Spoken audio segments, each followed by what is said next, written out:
Bueno, es un repaso así sencillo, cualquier cosa me preguntan, pero lo otro que habíamos visto, además de la definición y las condiciones para que digamos que hay inflación, los efectos que eso provoca, si realmente estoy frente a un contexto inflacionario y no lo tomo en cuenta.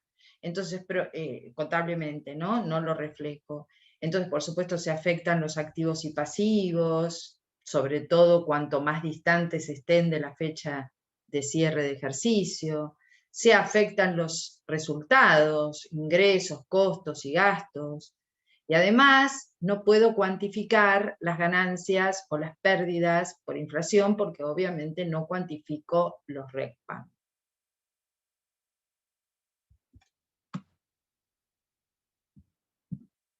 Después ya nos metimos un poquitito más y decíamos que por supuesto que la incidencia de la inflación, como decíamos recién, cuanto más alejadas estén las partidas de la fecha de cierre de ejercicio, la distorsión o la incidencia de la inflación va a ser mayor. Por supuesto también, cuanto mayor sea la tasa de inflación, mayor van a ser las distorsiones si no tengo en cuenta la inflación. Y acá por primera vez introducimos el tema de que en realidad la inflación la generan aquellas partidas, o sea, aquellos elementos patrimoniales, que cuando hablamos de ajuste, vieron que usamos distintas palabras. Bueno, cuando hablamos de ajuste hablamos de reexpresión, ¿no? No de cuestiones de evaluación, sino de reexpresión. Y cuando hablamos de ajuste, hablamos de partidas. En vez de hablar de elementos patrimoniales, hablamos de partidas. Partidas que pueden ser de activo, partidas que pueden ser de pasivo.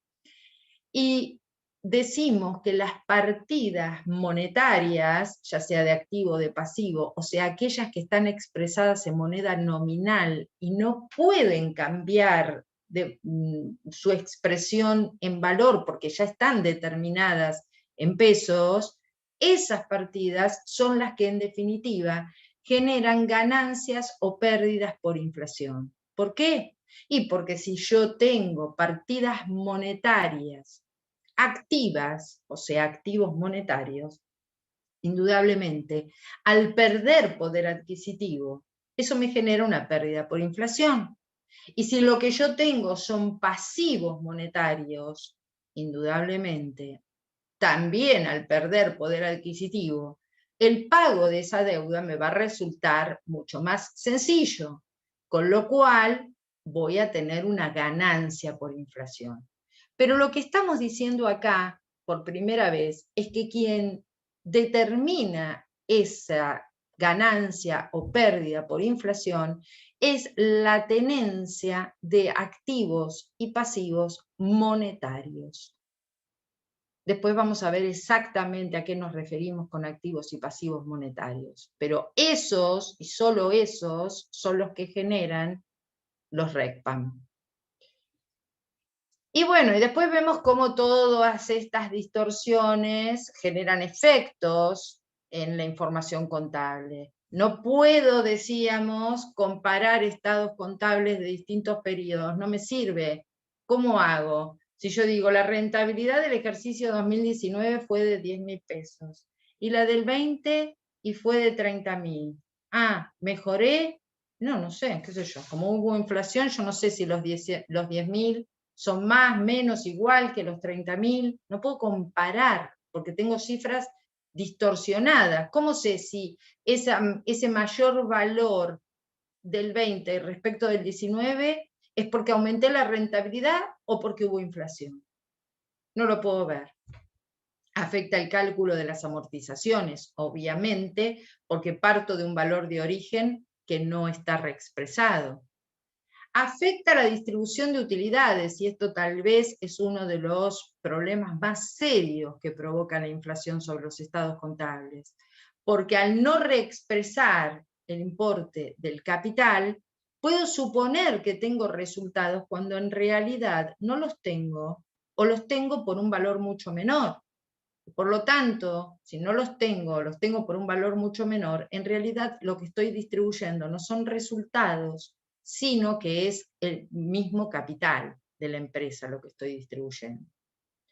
Bueno, es imposible comparar los estados contables de distintos periodos y los estados contables de esta manera no sirven para tomar decisiones. Y por supuesto que si no tengo en cuenta y no hago los ajustes, no van a aparecer los RECPAM.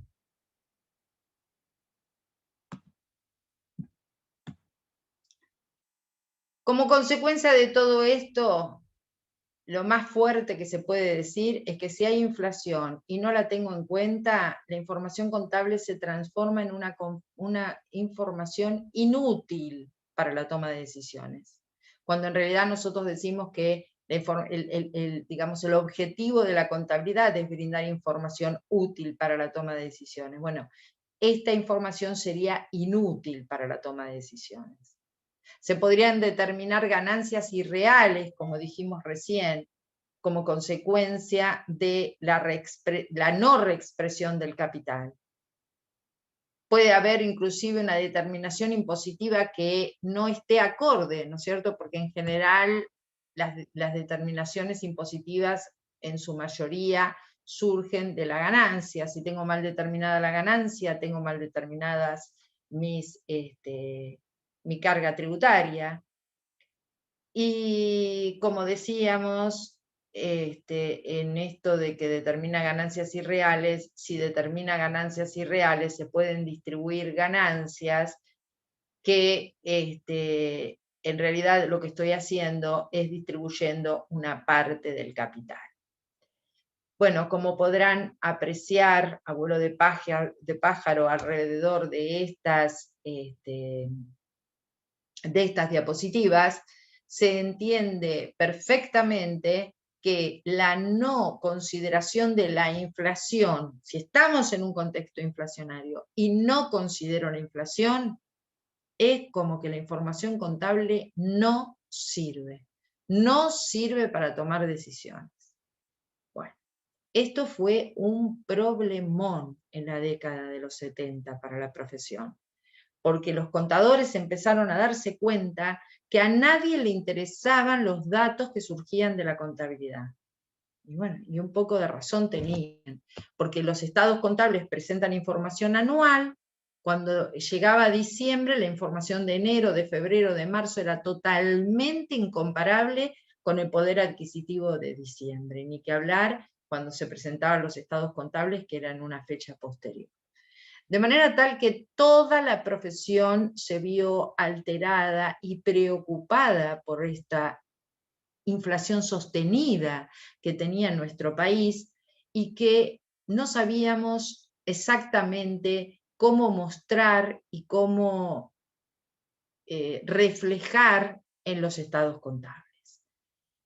Entonces surgen como primera medida en el país en esas décadas del 70, que eran tan inflacionarias también, surge algo que se conoce con el nombre de soluciones parciales, que por supuesto dejaron de ser utilizadas cuando se encontró la solución integral del problema. Soluciones parciales, ¿por qué son soluciones parciales? Y porque no resuelven todos los problemas. Cuando hay deflación, y cuando hay deflación, lo que ocurre, cuando vos decís el coeficiente es menor a 1, claro, es como que pierde valor el ajuste, digamos. No es que pierda poder adquisitivo, sino que si yo tenía mercaderías expresadas en 100, y hubo deflación, esas mercaderías podrían estar expresadas en 90 ahora, ¿sí? Digamos, si considero esa deflación. Situación que nunca se dio, ¿no es cierto? Que en general no se dio. Entonces, bueno, en nuestro país, ¿no? Entonces, digo, si tengo semejante grado de problema y no tengo una solución, no conocía la profesión una solución integral, empezó a aplicar parches sobre algunas cuestiones en particular, como para mejorar un poco la cosa, pero no en su totalidad, mejorar acá, mejorar allá, pero no en su totalidad. Estos parches que resolvían algunas cuestiones en particular, pero no la integridad de los estados contables, es lo que doctrinariamente se conoce con el nombre de soluciones parciales, que es lo que vamos a ver ahora, la unidad 6.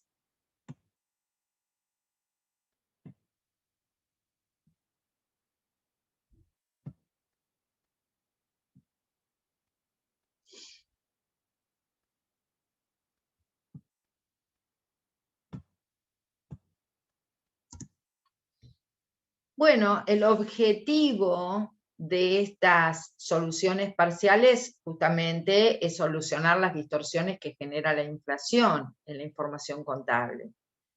Esas distorsiones se dan porque se aplicaba un modelo de costo histórico expresado en una unidad de medida heterogénea en un contexto que era inflacionario.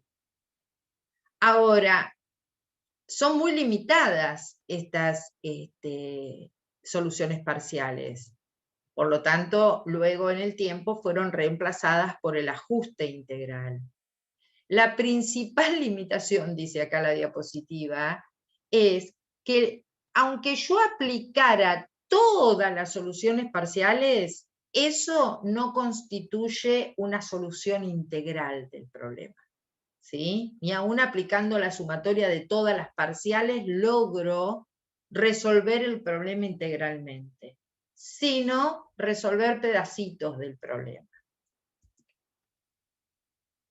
Primero,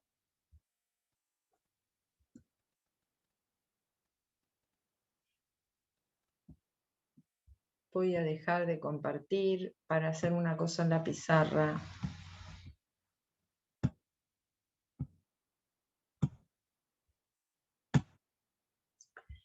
Soluciones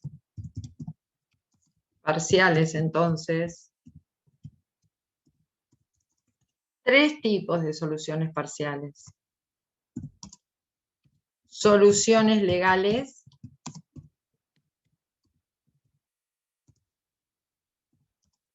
soluciones técnicas, solución, porque es una sola, monetaria. Entonces, estas son las tres o son los tres tipos de soluciones parciales que encontramos. Las soluciones legales, como su nombre lo indica, emanan de una ley. Tiene que haber una ley y a partir de esa ley resuelvo algo. Ahora lo vamos a ver. Las soluciones técnicas emanan de la profesión, como finalmente en la década, avanzada la década del 80, la profesión llega a poder esbozar lo que se conoce con el nombre de ajuste integral. Es una solución técnica también el ajuste integral, pero es una solución técnica integral. Antes de ese ajuste integral, la profesión había buscado determinadas soluciones emparchando. Y una única solución que tiene que ver con una cuestión de tipo monetario. Bien, estos serían los tres tipos que vamos a ver.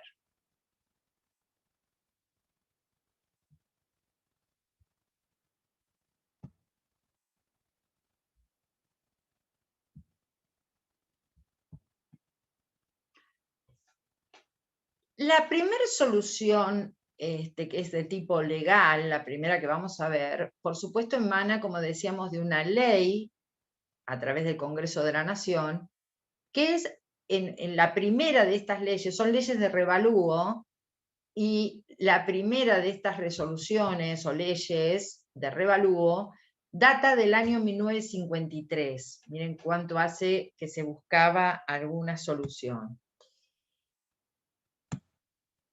Esta ley de revalúo lo que hacía era actualizar activos fijos, o sea, lo que llamamos que no están destinados a la venta, ¿no es cierto? bienes de uso o inversiones en términos generales. Solo se ocupaba de eso. O sea, estaban todas las partidas del estado contable, pero esta solución legal apuntaba solo a los activos fijos. Entonces, ¿por qué era una solución? Bueno, me quedaban mejor expresados los activos fijos, porque la ley salía con un coeficiente, ya me traía el coeficiente. Entonces lo que yo hacía era los activos fijos los multiplicaba por el coeficiente que me determinaba la ley. Y conseguía actualizar o reexpresar el valor de mis activos fijos. Entonces, el cálculo de las amortizaciones de esos activos fijos también variaba, porque yo ya no tenía, por ejemplo, un activo fijo en 10.000, sino que lo tenía reexpresado en 100.000 y calculaba su cuota de amortización por esos 100.000. Y por lo tanto, la cuota de amortización resultado negativo que iba al estado de resultados era mayor luego de reexpresar ese activo fijo. ¿Y por qué esto era importante o por qué esto es importante para esta solución parcial? Porque permite que al llevar una mayor carga al estado de resultados vía amortización, disminuye el resultado final del ejercicio y corro menos riesgo de distribuir resultados que no sean reales. ¿Sí? Lo vemos a través de un ejemplito, cualquier cosa me preguntan. Por ejemplo, un rodado que tenía un valor de origen en 1.000 pesos y que se amortizaba al 20% anual. Al cierre del primer ejercicio se amortizaron 200 pesos y quedó con un valor residual de 800. Vamos a suponer que en ese primer ejercicio la ganancia fue de 10.000 pesos. Aparece la ley de revalúo y me dice, ojo, el rodado tiene un valor de 10.000 ahora. Y bueno, si tiene un valor de 10.000, lo reexpreso y por lo tanto en el activo me va a figurar por 10.000 menos su amortización, que en este caso será de 2.000. Tengo que registrar el aumento de valor del rodado contra ley por revalúo, ¿no es cierto?, directamente en una cuenta de patrimonio neto en ese momento, 9.000 pesos, y tengo que calcular la nueva cuota de amortización que sería de 2.000 en este caso. Al aumentar la cuota de amortización de 200 a 2.000, la cuota de amortización aumenta en 1.800 pesos. Y esto hace que la ganancia entonces no sea ya de 10.000, sino que sea de 8.200. Los 10.000 menos los 1.800 que ahora aumentaron los resultados negativos. Con lo cual, resuelvo dos cuestiones, ¿no? Por un lado, tengo mejor expresados mis activos fijos, más cerca del poder adquisitivo de cierre de ejercicio. Y por otro lado, aumento el valor de las amortizaciones, lo que me permite reducir el resultado final del ejercicio y reducir el peligro de distribuir resultados que no sean reales. ¿Se entendió la solución legal?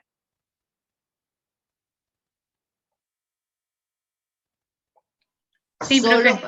Solo para activos fijos, ¿eh? Bueno, ahora vamos a las técnicas, que ya se las habían olvidado, por lo que ustedes me dicen, webs, PEPs.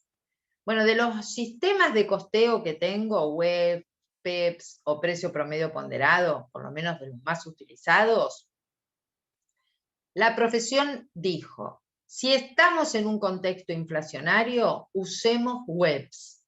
Último entrado, primero salido. ¿Y por qué el uso de webs como sistema de costeo es más beneficioso que otro método de costeo si estoy en un periodo inflacionario? ¿Por qué esto es así? Porque el costo de las mercaderías vendidas me queda expresado en el valor de las unidades últimas entradas. El costo queda con las últimas unidades entradas. ¿sí? Entonces, al quedar el costo con las últimas unidades entradas, ¿qué pasa en el estado de resultados? Disminuye el resultado del ejercicio. ¿Y para qué quiero que disminuya el resultado del ejercicio? Para no distribuir ganancias por encima de lo normal. Quiero que poder tener un colchón financiero para reponer esas mercaderías que estoy vendiendo. Por lo tanto, quiero los costos lo más altos posibles. El único método que me asegura los costos lo más altos posibles es WEPS, último entrado, primero salido. Bueno, sí, tiene una contra. Las existencias finales en el activo, mercaderías, me va a quedar más desactualizado, ¿no? Porque si yo uso último entrado, primero salido, las existencias finales me quedan valuadas al valor de las primeras compras. Entonces, mejoro en el cuadro de resultados porque disminuyo la utilidad, pero no tengo bien expresadas las mercaderías dentro del activo. Por eso son todas soluciones parciales. ¿Se entiende este tipo de solución técnica?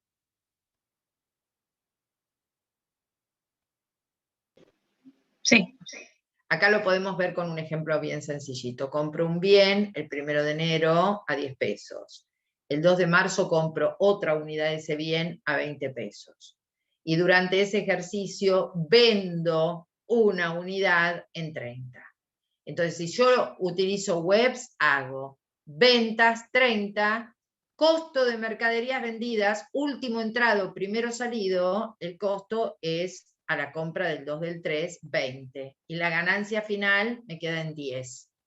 En cambio, si yo utilizo como método de costeo PEPS, las ventas las tomo por 30, pero el costo de las mercaderías vendidas lo tomo al primero entrado, que es 10 pesos, y por lo tanto la ganancia es mayor, es 20. Y yo eso en una época de inflación lo quiero evitar para no distribuir ganancias que no sean reales. Y por eso me quedo con el método WEPS, último entrado, primero salido. Ahora bien, la unidad. Marcela, estoy dando clases. Dale. La unidad que me queda en existencia, me queda evaluada a 10 pesos, o sea, me queda a las primeras compras. Por un lado resuelvo, por otro no, pero se ponía mucha atención a los resultados para no distribuir ganancias que no sean reales. ¿Está eso? Webs como solución técnica. Profe, una consulta, tal vez no está Sí. muy relacionada a esto, pero hoy en día las empresas pueden elegir su método de, o sea, De costeo. sí, de costeo, ahí está, el método de Sí, costeo. sí. Y, o sea, dependiendo de eso, las ganancias que ellos después dicen que tuvieron, ya sea Sí. al presentar sus estados contables, no les va a convenir siempre presentar el WEPS. Digo, a la Bueno, hora de pagar impuestos, ¿no? porque tenés menos ganancia, pero Claro. depende, o sea, así, es todo un tire y afloja. Vos podés usar como método de costeo webs, y obviamente que lo podés usar, pero ocurre que en el activo vos vas a tener las mercaderías muy Claro, bajas, ¿sí? claro, claro. Entonces depende de lo que vos, sí, a la hora de los impuestos, por supuesto te conviene bajar la ganancia, pero tal vez vos quieras mostrar solvencia, liquidez, quieras sacar préstamos y demás, y el activo Ahí te va te a conviene quedar. PEP. Y bueno, PEPS es exactamente al revés, te manifiesta Claro. una ganancia más alta y en el activo te quedan mejor expresadas las mercaderías. Ujú. Ahora bien, si vos usás este método de costeo, ¿no? Pero estás usando valores corrientes, entonces es distinta la cosa, porque al usar valores corrientes yo tengo los costos valuados a valores corrientes y las existencias valuadas a valores corrientes. Acá porque estamos hablando solo de inflación, ¿sí? Hay muchas de estas cosas que luego, si esto yo lo combino, este modelo lo combino con valores corrientes, resuelvo alguna de estas cuestiones. Pero acá estamos hablando solamente de la unidad de medida, ¿sí? Y de la unidad de medida antes, cuando ni siquiera se conocía el ajuste por inflación. Pero sí, si tu pregunta es si actualmente, ¿qué valor le doy? O sea, utilizo un sistema de inventario. ¿Qué sistema de inventario utilizo? Y ahora normalmente utilizo sistema de inventario permanente. ¿Por qué? Y porque con los medios electrónicos no es tan complejo. Entonces uso un sistema de inventario permanente. ¿Con qué método de costeo? Y bueno, con el que yo quiera utilizar, ¿no es cierto? Pero sí, tengo la alternativa de usar webs, de usar PEPs o de usar un promedio entre los dos. Y utilizo el que quiero, en forma consistente. Si voy a dejar de utilizar un método de costeo y cambiar a otro, tiene que estar expresado, muy argumentadas las causas, porque si no hago una manera de contabilidad que no puede ser comparable entre los distintos ejercicios, ¿sí? Hay otra solución técnica que recibe, o sea, vimos una solución técnica es el uso de webs, y otra solución técnica es lo que se conoce con el nombre de amortización acelerada. ¿Qué quiere decir amortización acelerada? Supongamos que yo tengo una maquinaria y he decidido amortizarla en 10 años, esa máquina. Pero bueno, ahora estoy en un contexto de inflación muy importante, que espero se revierta en 1 o 2 años. Yo creo que este contexto va a variar, ¿no? Vamos a suponer. Y estamos hablando en el pasado. Entonces creo que va a variar y digo, bueno, como apunto a eso, a que esto cambie, voy a acelerar la amortización. Y esta máquina, en vez de mandar a resultado negativo el valor de origen dividido 10 años, voy a mandar a resultado negativo el valor de origen dividido 2 años. Y bueno, la verdad, resuelvo un montón el problema de resultados. Achico los resultados, mandando más resultado negativo vía amortización, achico los resultados, claro que sí. Ahora, la frazada es medio corta, ¿no es cierto? Resolví el problema, pero ¿por cuántos años lo resolví? Por 2 años. Cuando llegue el tercer año ya no tengo amortización para enviar al cuadro de resultados. ¿Se entiende? O sea, esto es útil, la amortización acelerada es útil cuando pienso que el periodo o el contexto inflacionario va a variar en el futuro. Entonces aprovecho ahora y amortizo lo más posible para bajar la utilidad y distribuir menos ganancias. ¿Se entiende? ¿Alguna pregunta?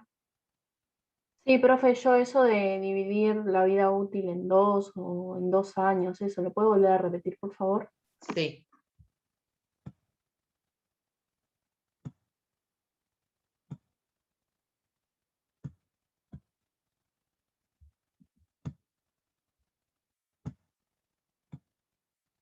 Supongamos lo siguiente, chicos. Yo tengo una máquina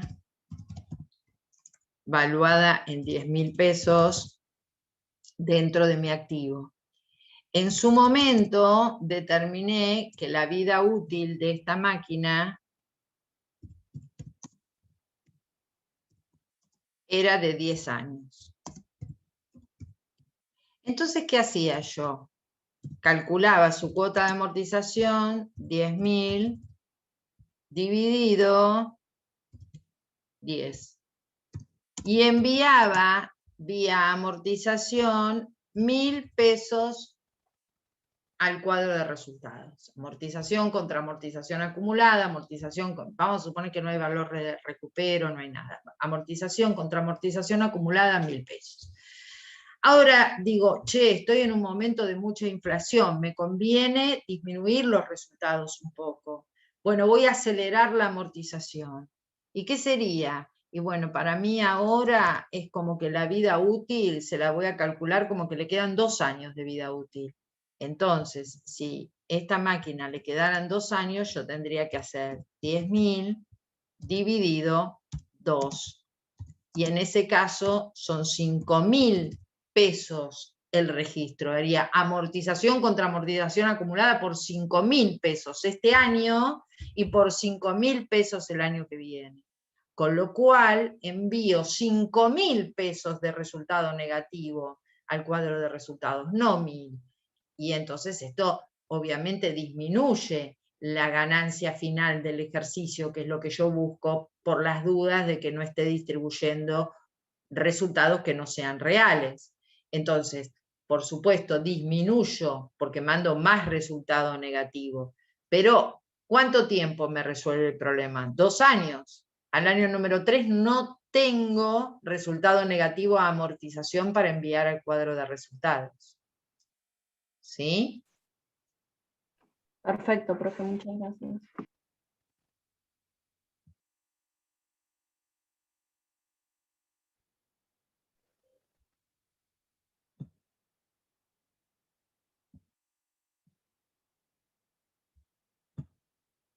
Y me queda la última solución integral, la última solución parcial, que ya no es ni legal, no emana de una ley, como el revalúo, no emana de la profesión, como el uso de webs o la amortización acelerada, sino que recibe el nombre de solución monetaria. Les aclaro que la solución monetaria es muy parecida a lo que ocurre con el capital físico, ¿no? Nunca se usó, no se llegó a usar nunca. Pero ¿en qué consistía buscar una solución por este lado? Y como la contabilidad no la quería nadie, porque esa es la verdad, en esas décadas nadie quería ver un estado contable porque no servía la información que brindaba. Entonces, la gente estaba rechazando la contabilidad, era inútil esta información. Entonces, se empezó a pensar en, ¿y si no mostramos la información contable en pesos y la mostramos en dólares, por ejemplo, que es una moneda más estable? Entonces, de esa manera resolvemos el problema. No presentamos los estados contables en pesos, los presentamos en dólares y ahí ya puedo comparar y qué sé yo. Claro, además de las desventajas o los problemas de que, por ejemplo, algunos decían, pero no considerar la inflación del lugar de origen. Bueno, sí, como si la inflación de Estados Unidos, que a lo mejor es del 2-3% anual, fuese muy significativo. Eso no es significativo, menos para nosotros que estamos acostumbrados a inflaciones muy importantes. Pero había otro problema, ¿no es cierto? Ustedes piensen en una empresa nacional, qué sé yo. El supermercado Coto, presentando el balance en dólares, y así todas las empresas argentinas. Una cosa es una empresa multinacional y otra cosa es una empresa de capital argentino. Entonces esto fue algo inviable, ¿no es cierto? Porque la moneda a utilizar en la Argentina, la moneda de cuenta, es el peso. Con lo cual se perdía hasta soberanía utilizando esta contabilidad bimonetaria que nunca se usó. Nunca se usó a la hora de la presentación del balance. Ahora, en la práctica coloquial, sí se usa. O ustedes, por ejemplo, si yo les digo, ¿saben? Mi auto en el año 2019 valía 100.000 pesos. Cuando consulté a la misma altura del año, en el 2020, valía 400.000 pesos. Alguien me puede decir, ay, qué bien, cómo aumentó tu auto, qué bárbaro. Alguien puede decir, no, no aumentó, es el mismo valor y hasta disminuyó, porque los 100.000 pesos del 2019 corresponden a los 400.000 del 2020. No, y nadie se da cuenta de nada, y nadie, o sea, no nos sirve hacer eso. Es totalmente irrelevante cuánto valía mi auto en el 2019 en pesos, versus cuánto valía mi auto en pesos en el 2020. Entonces lo que uno hace rápidamente es decir, mi auto en el 2019 valía $10.000. Bueno, más o menos lo mismo en el 2020, $10.000. Es automático, lo mismo que ocurre por ahí con las propiedades, ¿no es cierto?, con los inmuebles. Uno ya habla de ellos en dólares. No solamente por la magnitud de valor que tienen las propiedades, sino justamente por causas inflacionarias. Ahora, que coloquialmente uno haga esa disquisición y hable en términos de dólar, por ejemplo, porque es mucho más estable y nos permite pensar mejor el valor de esos bienes, es una cosa. Ahora, que se llegue a la presentación de información contable bimonetaria es otra muy distinta. Por lo tanto, esta solución parcial nunca se llegó a utilizar.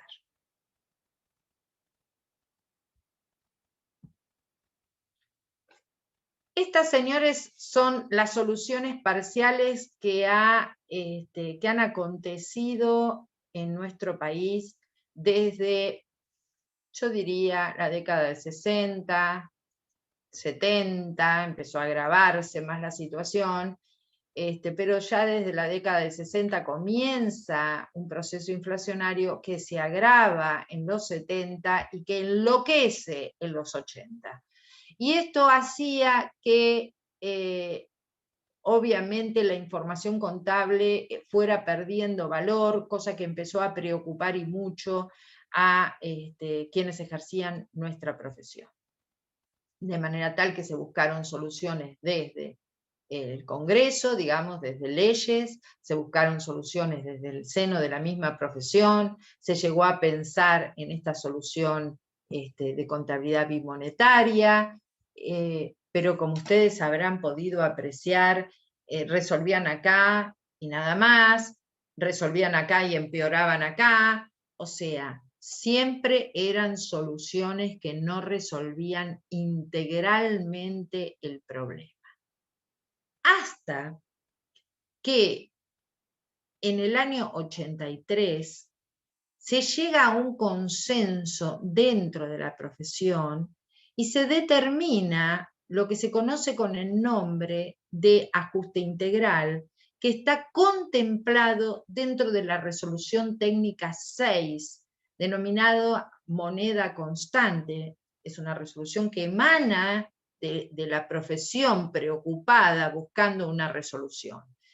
Ese ajuste integral, contemplado, como digo, en la resolución técnica 6, es el que, a través de distintos ajustes y o modificaciones, sigue rigiendo actualmente en nuestro país. Todo el tiempo hubo ajuste por inflación en nuestro país, o sea, desde que salió la RT6 en la década del 80 hasta ahora, no. Hay un periodo en nuestro país que se sanciona lo que se conoce con el nombre de Ley de Convertibilidad. Año 91, Ley de Convertibilidad suspende la aplicación de los ajustes por inflación, porque obviamente un peso, un dólar, listo, era una especie de contabilidad bimonetaria, pero con ley de convertibilidad mediante el peso valía un dólar, y mientras duró la ley de convertibilidad no se ajustaba, y durante un tiempo posterior tampoco. Yo no recuerdo bien exactamente el año donde volvimos a ajustar. Creo, si la memoria no me falla, que fue a partir del año 2007-2008. Volvimos a ajustar y estamos actualmente en un modelo de unidad de medida homogénea.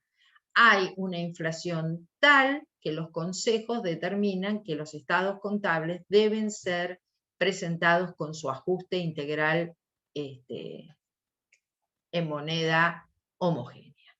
Entonces, se llega a esto, decía, y uno de los doctrinarios y más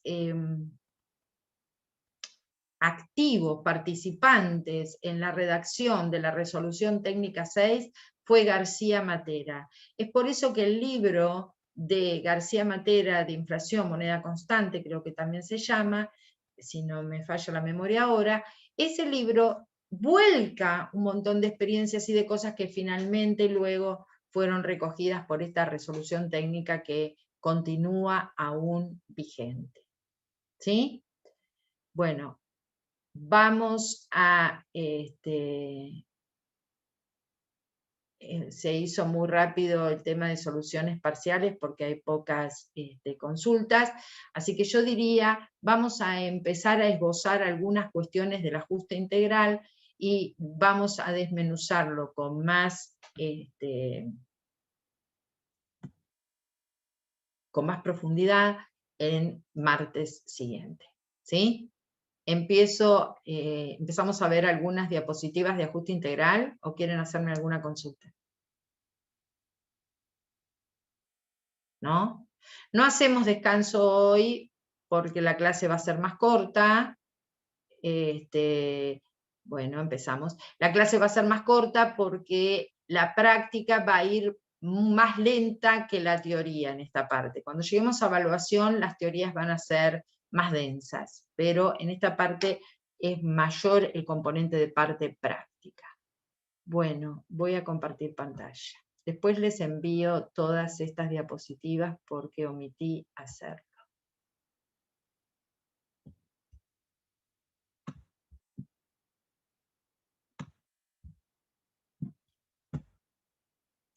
Como decíamos, de una solución parcial o de varias soluciones parciales, se pasa a lo que se conoce con el nombre de solución integral, recogida en la RT6, aún vigente.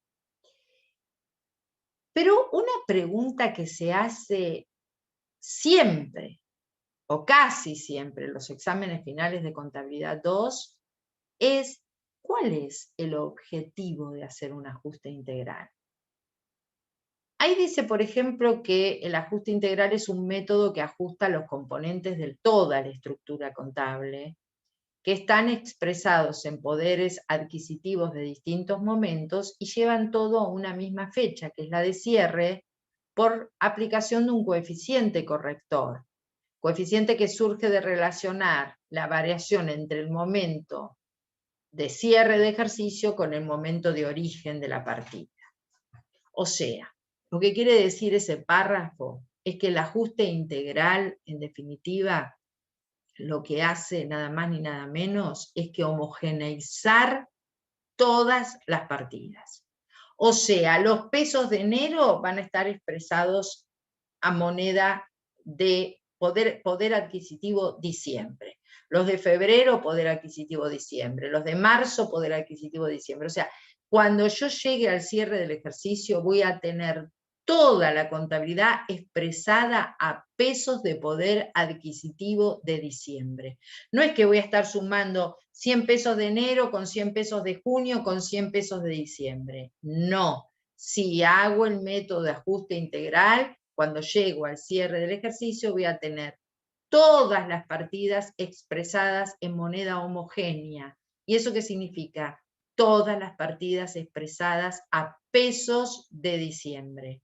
O sea, pesos del mismo poder adquisitivo, fecha de cierre de ejercicio. Entonces, ¿cuál es el objetivo de hacer el ajuste integral? Homogeneizar las partidas o homogeneizar la moneda, ¿sí? Buscar la moneda homogénea, salir de esa moneda nominal o heterogénea y pasar al otro modelo que es la unidad de medida homogénea. Ese es el objetivo. Y como consecuencia de esa homogenización de la moneda, de hacerla toda a pesos de poder adquisitivo diciembre, determino ganancias o pérdidas por inflación, que es lo que se conoce con el nombre de RECPAM, y anteriormente se conocía con el nombre de REI. Esa fue una de las modificaciones que se le hicieron a la RT6. Antes se llamaba REI, ahora se llama RECPAM, pero estamos hablando de los mismos resultados, ¿sí? Como consecuencia de la realización del ajuste, que homogeneiza todas las partidas, llego a determinar estos resultados por cambios en el poder adquisitivo de la moneda. Este ajuste integral se basa en la aplicación de un coeficiente corrector que me ayude a corregir las distorsiones por la inflación. Y ese coeficiente, como su nombre lo indica, es un coeficiente, y un coeficiente surge del cociente, o sea, de la división, de dos cifras, índices. Índice de cierre sobre el índice de origen de la partida. La RT6, como decíamos hoy, establece que el ajuste integral es obligatorio para expresar los estados contables en moneda constante y es de aplicación actual. Así que cuando ahí el programa nos habla de alcance, obligatoriedad y vigencia, bueno, tiene alcance en todo. Si el alcance se refiere a el país, está vigente en todo el país. Es obligatorio y la vigencia es en este momento. Actualmente este es el modelo. Bueno, efectos y consecuencias de la reexpresión de los estados contables. Fíjense que hay que usar las palabras bien usadas, ¿no? Mejor que nos vayamos acostumbrando desde ahora. ¿Estamos en unidad de medida? ¿Hablamos de reexpresión o de ajuste? Yo podría haber dicho efectos y consecuencias del ajuste de los estados contables. Efectos y consecuencias de la reexpresión de los estados contables. Estoy diciendo lo mismo, pero no hablo de evaluación. Bueno, las ventajas son que la moneda va a ser homogénea, y por lo tanto, al ser la moneda homogénea, se van a corregir todas las distorsiones que dijimos antes que tenía la información contable. Entre ellas, una de las ventajas es que puedo comparar los estados contables. A ver, la rentabilidad del 2019 fue en valores homogéneos tal, y la del 2020 tal. Bueno, si reexpreso por inflación, las puedo comparar, si no, no. Reconoce los RECPAM, esa es otra ventaja, ¿no es cierto? Porque entonces, recuerden que los RECPAM o los REI son resultados financieros. Los resultados que surgen como consecuencia de la inflación se clasifican como resultados financieros. Entonces, estos resultados financieros que son los RECPAM no aparecerían si yo no aplico el ajuste integral. Los problemas, dice, a veces por tener en cuenta solo los índices de reexpresión, hace que algunos bienes no sean del todo representativos de la realidad, porque el precio específico del bien no aumenta en la misma proporción que la inflación. Se da cuando se utiliza valores al costo porque no reconoce los R por T. O sea, si aumentan los bienes como consecuencia de temas de oferta y demanda de esos bienes, ¿no es cierto? Porque hay demandas estacionales y entonces eso hace que a lo mejor los precios de algunos bienes aumenten, no por causas de la inflación. Y yo estoy usando un modelo de evaluación costo, no resuelvo del todo el problema con el ajuste integral. Me pueden quedar partidas mal valuadas si no utilizo valores corrientes y solo utilizo una unidad de medida homogénea. Lo resuelve un poco, pero no lo resuelve del todo si es que los bienes tienen un valor distinto, no están expresados o no aumentan al mismo ritmo que aumenta la inflación. Esto resuelve solo problemas de unidad de medida. Recuerden, no problemas de evaluación.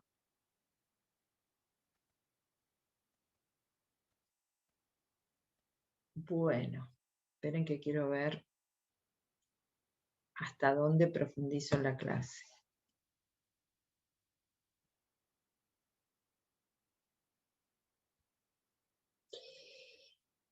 Vamos a ver algunas diapositivas más. Los activos y pasivos, si estoy hablando de ajuste integral, los voy a llamar partidas. En general hablo de partidas del activo, partidas del pasivo. Es una forma de hablar, pero estoy hablando del elemento patrimonial activo y del elemento patrimonial pasivo. Pero a su vez, voy a hacer una distinción en las partidas entre, que es la primera vez que la vemos, entre partidas monetarias y partidas no monetarias.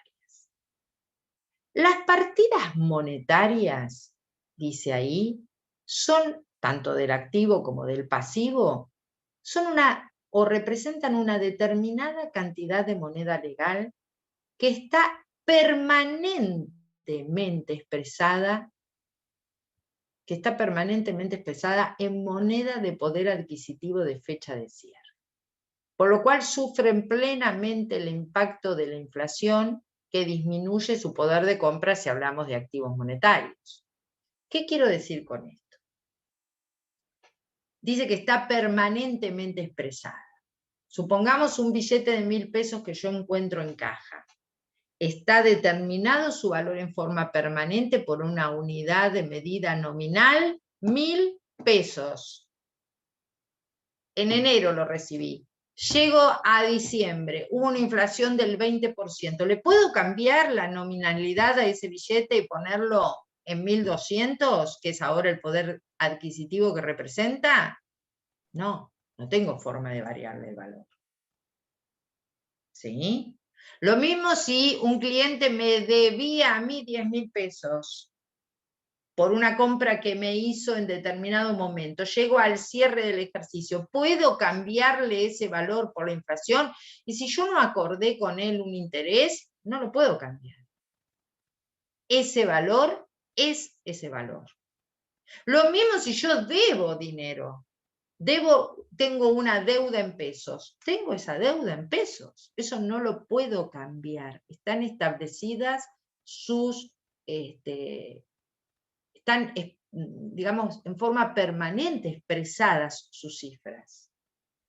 Esas partidas que no pueden variarse por la inflación, porque tienen un valor nominal fijo, reciben el nombre de activos y pasivos monetarios y son los que sufren directamente el impacto de la inflación. Insisto, si yo tengo en la mano un billete de 1.000 pesos y durante todo el año una inflación del 20%, al cierre del ejercicio yo perdí 20 pesos de poder adquisitivo. No, perdón, 200 pesos. 200 pesos de poder adquisitivo. Perdí por la tenencia de ese bien, de ese billete, sin haber pasado nada. Pero lo que podía comprar con ese billete de 1.000 pesos en enero es un 20% menos lo que puedo comprar ahora al cierre del ejercicio. Por lo tanto, los activos y pasivos monetarios son los que generan resultados por exposición a la inflación. Yo no gano o pierdo por inflación por la tenencia, por ejemplo, de mercaderías. Yo gano o pierdo por inflación por la tenencia de activos y pasivos que están expuestos a la inflación. Y esos activos y pasivos expuestos a la inflación, que no pueden variar su valor, reciben el nombre de activos y pasivos monetarios, que son los que generan ganancias o pérdidas por la inflación. Obviamente, si yo estoy en un periodo inflacionario y le debo dinero a un proveedor, no se lo pago, vamos a suponer que es sin interés, una cuenta que quedó, ¿sí? No se la pago. Cuando se la voy a pagar muchos meses después, si es un periodo inflacionario, y me beneficié. Y me beneficié porque el esfuerzo que yo hago ahora para cancelar esa deuda es mucho menor que lo que hubiera sido en su momento. Por eso, en momentos de inflación me conviene comprar en cuotas fijas, cuantas más pueda tener, mejor. Porque me endeudo y me resulta más fácil después pagar esa deuda. Entonces, activos me perjudican, activos monetarios me generan REI negativo o RECPAM negativo y pasivos monetarios me generan RECPAM positivo, me beneficio. ¿Y los no monetarios qué serían? Y son aquellas partidas que no representan una suma fija inalterable en moneda de curso legal, sino que tienen un valor propio. Entonces yo las puedo aumentar. Por ejemplo, yo tengo mercaderías. Mercaderías que compré a 100 pesos en enero. Y bueno, ahora hay inflación, estoy en marzo, hubo inflación, ya no tienen un valor de 100, ahora tienen un valor de 110. ¿Esos 10 qué son? Inflación. Ese aumento de 10 pesos que es inflación. ¿Y cómo lo vemos reflejado eso nosotros?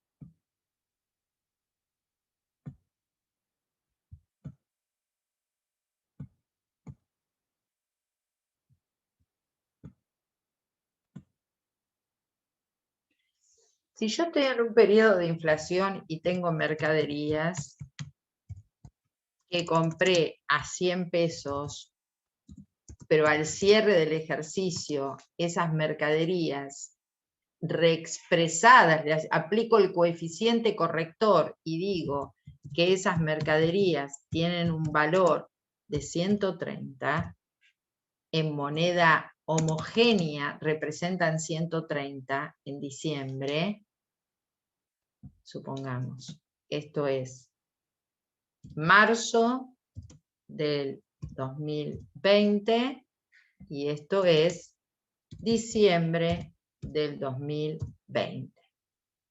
¿Cómo llegué acá?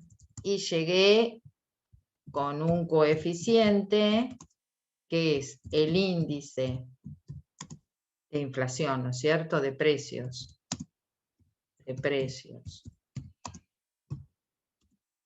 De diciembre del 2020 dividido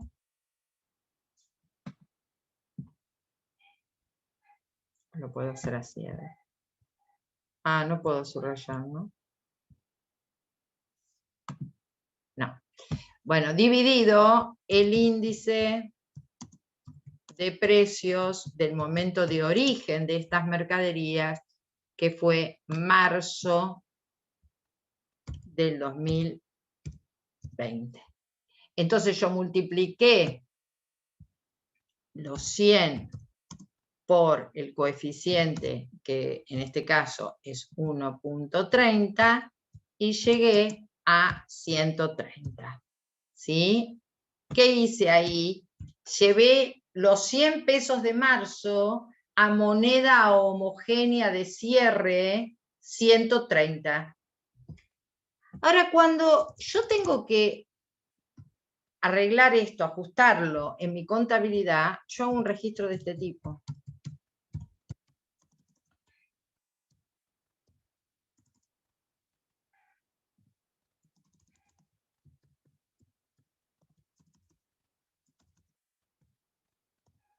Mercaderías contra RECPAM 30. ¿Esto significa que tuve una ganancia por inflación de 30? No. Este es el procedimiento que sigue. No. ¿Qué? No, te había respondido a la pregunta que hiciste, sí, que no significa. No significa, por eso, pero esto a veces se presta a confusión. Recién veíamos en las diapositivas que lo que generaba RECPAM positivo o negativo era la tenencia de activos y pasivos monetarios, expresados en moneda nacional en forma permanente, ¿sí? En una unidad de medida nominal. Lo que serían mercaderías serían una partida no monetaria, porque puede aumentar su valor si hay inflación. Sin embargo, el procedimiento de ajuste integral ajusta estas partidas, va por este lado, después lo vamos a ver bien, esto recibe el nombre de método indirecto, hoy no quiero volverlos locos, pero va por este lado, y esto ustedes lo van a ver en los prácticos, porque cuando ajusto hago esto. Pero esto no me tiene que hacer creer que yo acá tuve una ganancia porque tengo un RECPAM en el haber de 30 pesos no significa que tuve ganancia por inflación de 30. Ojo, después vamos a ver, cuando termine, digamos, todo el ajuste, el ejercicio, si fue positivo o negativo el RECPAM, y lo generó la tenencia de activos y pasivos monetarios. Bien.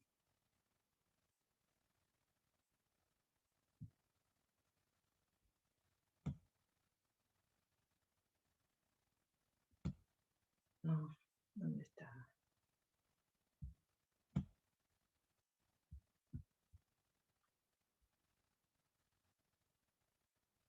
Los no monetarios no sufren el impacto de la inflación. ¿Por qué no lo sufren? Porque pueden aumentar de valor. Ahora bien,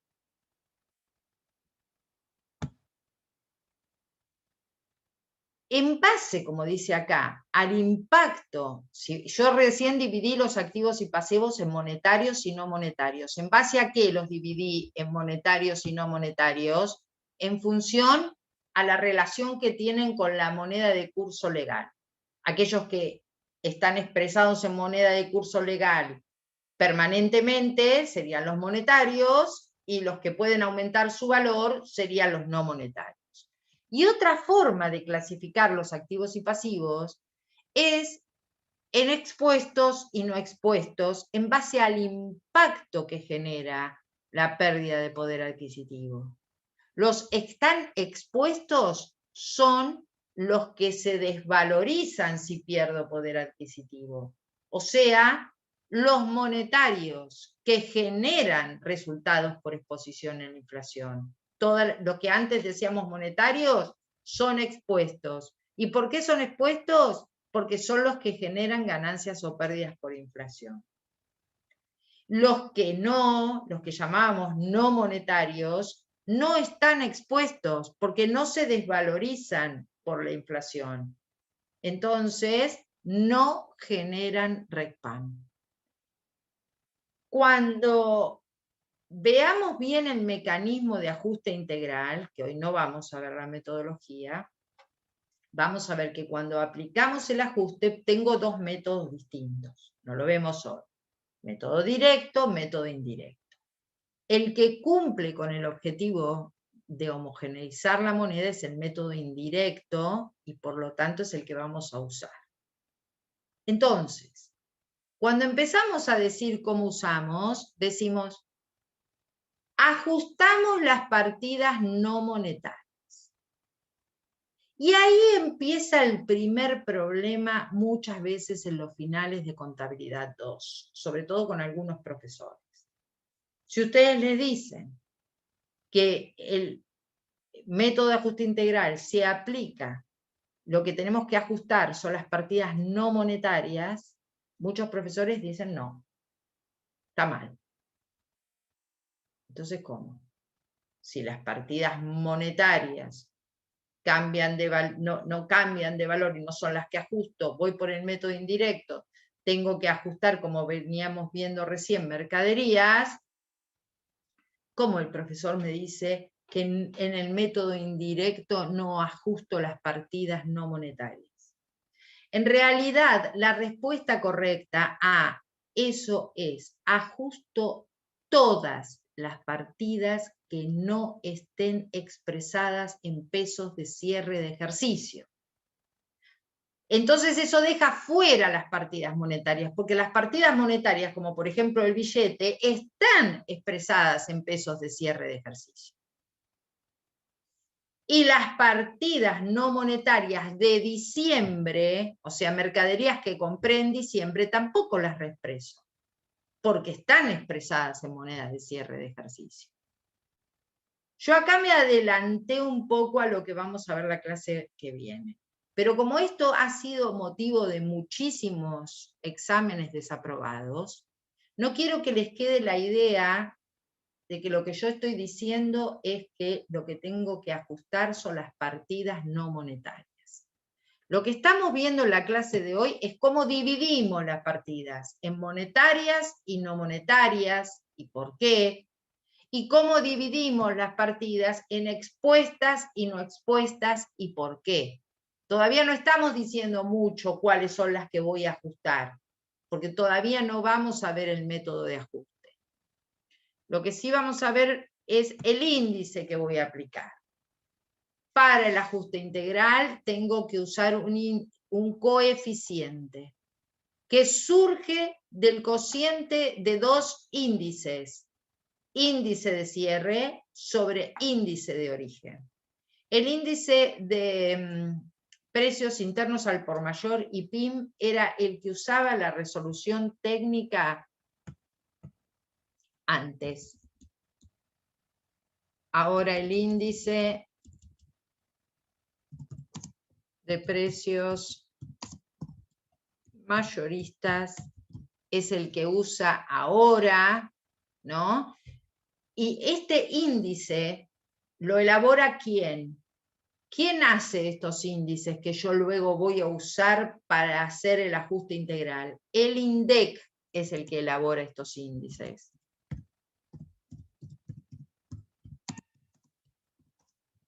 INDEC, un Instituto Nacional de Estadísticas y Censos, es el que metódicamente todos los días y todos los meses va agregando información. O sea que estos índices que yo voy a usar como el cociente corrector, para calcular, mejor dicho, el coeficiente corrector, tienen que ser oportunos, tienen que estar disponibles. O sea, no puedo decir que voy a usar un índice y cuando lo voy a buscar no está. Entonces necesito un índice que sea oportuno, que sea fiable, que esté disponible. Bueno, algunos dirán que es fiable, otros dirán que no lo es, pero en definitiva el índice que tomo para hacer el ajuste son estos índices que elabora el INDEC y que están disponibles para ser utilizados. Lo que continúa es la metodología del ajuste que hoy no quiero que veamos, quiero que sepamos nada más que si vamos a emprender el curso de realización de un ajuste integral, lo que vamos a ver ahí es una división de las partidas, o sea, una división de los activos y pasivos, diferente del que veíamos siempre en contabilidad corriente, no, acá o por rubro, no, acá los vamos a dividir en monetarios y no monetarios, expuestos y no expuestos, vamos a determinar un coeficiente corrector, vamos a elegir un método, porque hay dos, directo e indirecto, pero recuerden que el método indirecto es el único que cumple con el objetivo de homogeneizar la moneda. Así que toda la metodología de cómo llevamos adelante el ajuste lo vamos a ver la clase próxima. ¿Alguien tiene alguna consulta para hacerme de esto, de lo que vimos hasta acá?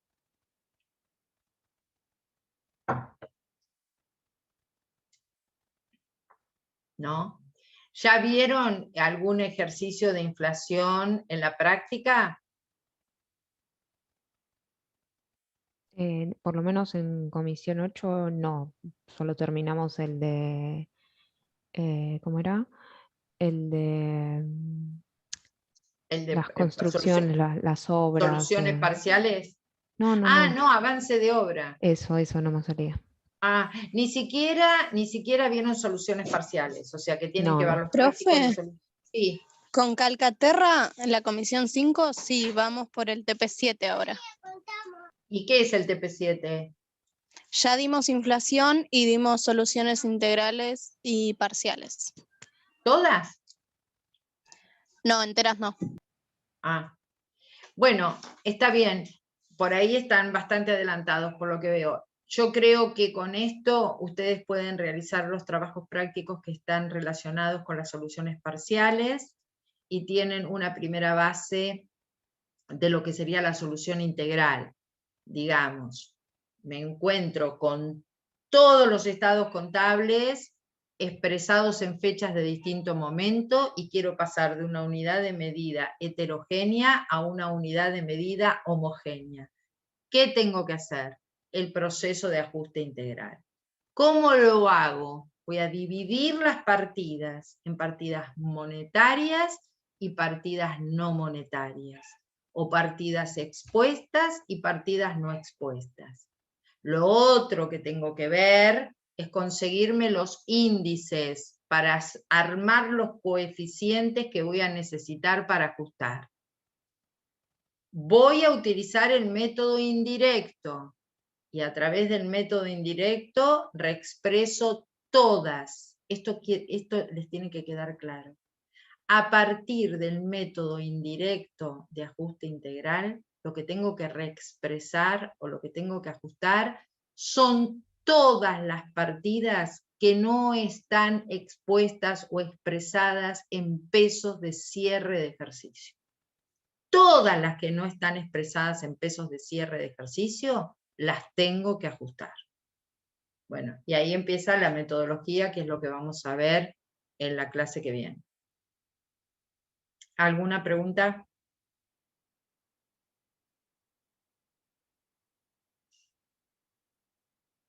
¿No? Bueno, no sé cuándo tienen prácticas, si mañana, pasado, pero lo que sería muy importante es que aquellos alumnos que no aprobaron el parcial consulten acerca de qué temas incluye el recuperatorio, ¿sí? Profe, una consulta. Sí. De estas 2 unidades, ¿de dónde lo podemos leer para profundizar? Para profundizar, García Matera, moneda constante, ¿sí? Todo lo que es inflación está ahí. Muy bien explicado y muy profundo. También tienen inflación en, ¿cómo se llama? También tienen inflación en pasado, presente y futuro, pero García Matera lo toma mejor. Yo, de todas maneras, ahora voy a enviarles las diapositivas, pero están sumamente resumidas. Por supuesto que sirven las diapositivas, porque recuerden que ustedes lo que tienen que hacer es entender el desarrollo de la clase para poder realizar los prácticos. Digamos, para aprobar la cursada estoy hablando, es distinto para aprobar la materia. Para aprobar la cursada necesitan eso, porque necesitan la explicación teórica para resolver la práctica. Seguramente en el AU 24 esté la clase de inflación dada por alguno de los profesores, no sé por quién.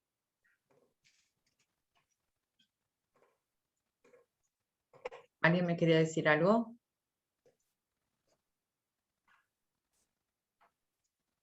¿No? Bueno, ahora cuando termine la clase, de todas maneras, yo envío las 5, las 6 y las 7, o las 5 ya la envié. Falta las 6 y las 7.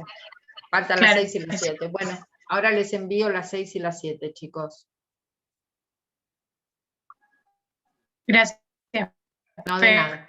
Bueno, dejamos acá entonces hoy. A ver, profe, ¿por algún motivo no entró teoría en el parcial? No sé, Dani. La verdad me sorprendió a mí. La verdad que no sé. No sé. Antes se tomaba en los parciales 1 o 2 preguntitas teóricas. De hecho, el curso es teórico-práctico. Profe, por el motivo de que estudiamos un montón la teoría y capaz que eso nos sacó horas de estudio de lo práctico. Sí, tenés razón. La teoría nunca... la teoría nunca es al cohete, ¿no? En el sentido de que le sirve para el desarrollo práctico. Pero es evidente, chicos, no sé mucho cómo se maneja administrativamente la cátedra. Yo no soy la titular de esta cátedra. Pero es evidente que la práctica tiene un peso infinitamente mayor. Ojo, en la cursada, porque a la hora de rendir el final, eso cambia 180 grados. Entonces, para aprobar la cursada, que es el primer objetivo, estudiemos mucho, mucho y bien la práctica. Hagamos 100 veces los ejercicios, hagan los adicionales, consulten, vuelvan los locos a los ayudantes con preguntas de todo tipo y color, cosa de que cuando llegue el momento que ustedes tienen que ser evaluados, al menos estén lo más afilados posibles con el tema. Usen todos los recursos que tienen, chicos, porque si no usan los recursos que tienen va a ser difícil, más difícil. Así que usen mucho las clases prácticas. No digo que la teoría no me quiero tirar en contra, pero digamos, esto que vemos en teoría muchas veces les puede servir para entender el desarrollo de los trabajos prácticos. Y eso ya es un objetivo en sí mismo. Y les va a servir y mucho para rendir el final. Pero fundamental es que sepan hacer todo el desarrollo práctico para aprobar la cursada.